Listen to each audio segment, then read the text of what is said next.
What's the difference between out and about and up and about? Have you ever heard those? If you want to learn, smash that like button. Let's get rolling. So, if you're out and about, that means you're outside your house. I'm out and about. Okay, it means maybe you're shopping, or you're at work, or you're going around town doing whatever you want to do. You're outside your house. If you're up and about, okay, that does not mean you're really outside your house. That means you're outside of your bedroom. You're awake, okay? So imagine you wake up and you're lying in bed and you're scrolling through Instagram first thing in the morning.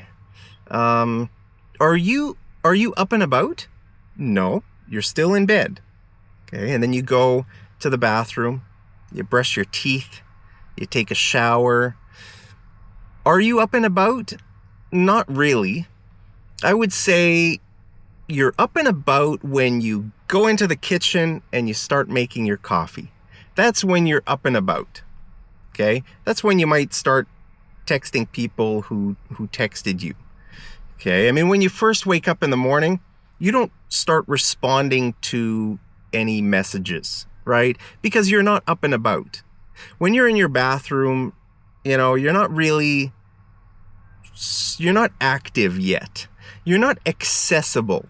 So when you're up and about, it kind of means you're accessible. People can reach you. They can call you. They could text you, and you will respond to them, probably, right? So that's what up and about means. They can be used for the morning or the evening. Okay, so let's say it's 11:30 p.m.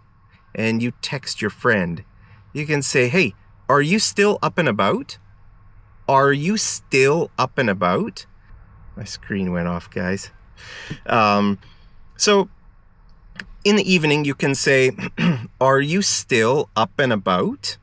That means, are you still, walking around doing stuff in your house? In the morning, you can say, are you up and about yet? Are you up and about yet? Okay, so the structure is a little bit different if it's the morning or if it's the evening.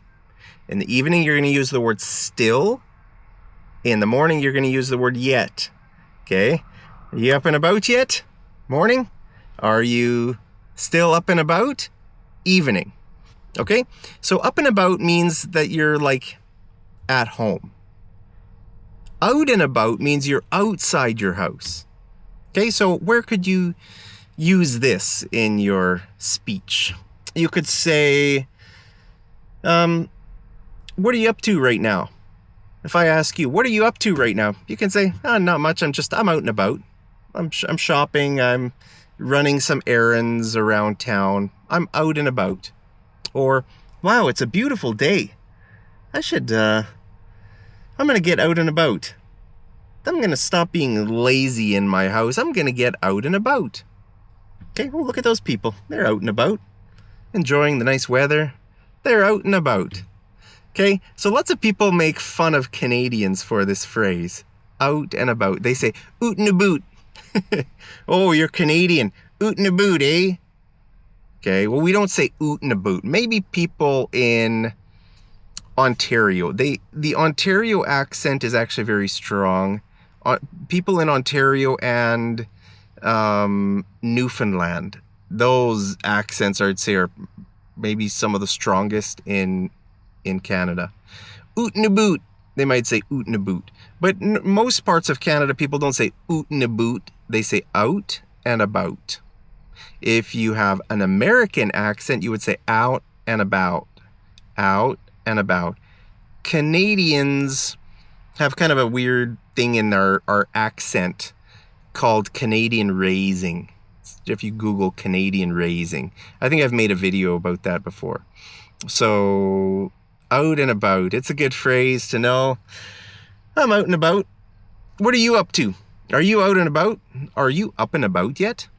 Are you still up and about? Maybe you're watching my video in bed. If you're in bed watching my video, you're not up and about. Okay. If you're watching my video outside in a park somewhere, then you're out and about. Thank you guys so much for watching my videos. Thank you for always smashing that like button. I love you very much. Hope you're doing great. And I'll see you over in the next episode of Mad English TV. Take care.